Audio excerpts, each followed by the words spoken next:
কেমন আছে পশ্চিমবাংলা? খুব ভালো। হুম, অবশ্যই ভালো আছে। আমি আমার ইষ্টদেবের কাছে প্রার্থনা করি পশ্চিমবাংলা যেন ভালো থাকে, পশ্চিমবাংলার মানুষ যেন ভালো থাকে, তাহলে আমরাও ভালো থাকবো। কিন্তু সেটা হচ্ছে কোথায়?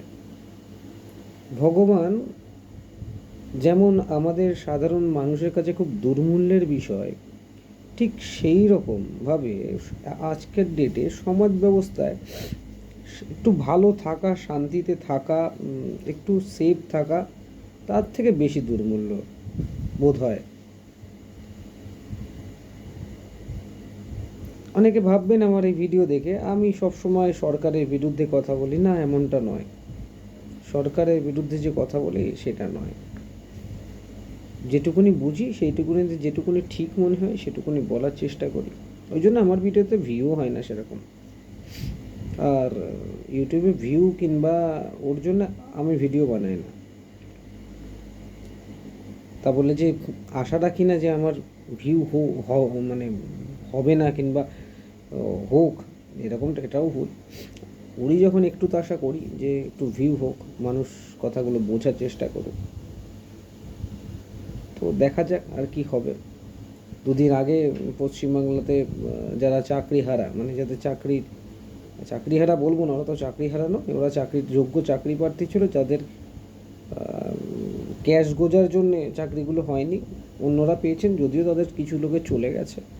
তারা আন্দোলন করতে গিয়েছিল, শান্তিপূর্ণ আন্দোলন। গণতান্ত্রিক পদ্ধতিতে কেউ যদি শান্তিপূর্ণ আন্দোলন করতে যায়, আমার মনে হয় তাকে বাধা দেওয়া কিংবা উচিত নয়। তার কথা অন্তত শোনা, সেটা করতে দিলেন না। মানে স্বৈরাতন্ত্র রাজতন্ত্র চলছে ওদিকে। পশ্চিমবাংলায় তো দুটো দল এখন একজন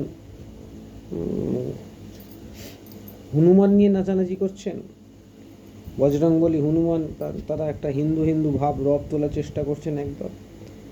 আরেক দল ওই আল্লাহ আল্লাহ করে করছেন, তারপরে মাঝখানে হঠাৎ করে ওই কী বলে আমাদের আরেক ভগবান, ওই কী নাম জানো রে বাবা, ভুলেই যায়, আপনার ওই ইয়ে জগন্নাথ দেব নিয়ে নাচানাচি করছেন। তা দু দল তরজা গানের মতো করে, আমি প্রত্যেকবারই বলি, সেইভাবে নাচানাচি চলছে। কিন্তু আলটিমেটলি এই যে ভগবান বলুন আর আল্লাহ বলুন, এইসব ধর্ম নিয়ে রাজনীতি করে কি হবে? তাতে কি গরিব মানুষ যারা খেতে পান না, যাদের কষ্টে দিন চলে, তাদের পেটে দুটো ভাত উঠবে না?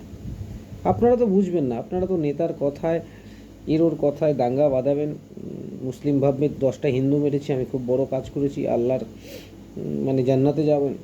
হিন্দু হিন্দু ভাববে আমি দুটো মুসলমান মেরেছি, দিয়ে আমি স্বর্গে যাব। তো এতে আলটিমেটলি কিছুই হবে না, এতে আমাদেরই ঘর পুড়বে, বুঝলেন?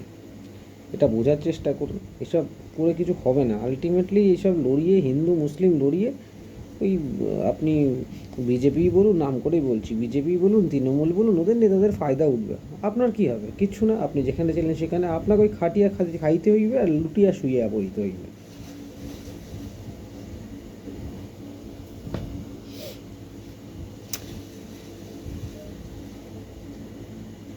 আমি এখন একটা, সেদিন ভাবছিলাম বসে বসে একটা কথা।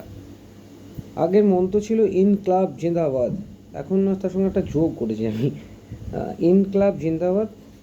নেতারা নেতারা বলবেন, এই ডায়লগটা নেতাদের জন্য, বিশেষ করে চোর নেতাদের জন্য। ইনকলাব জিন্দাবাদ, আমরা খাবো তোমরা বাদ।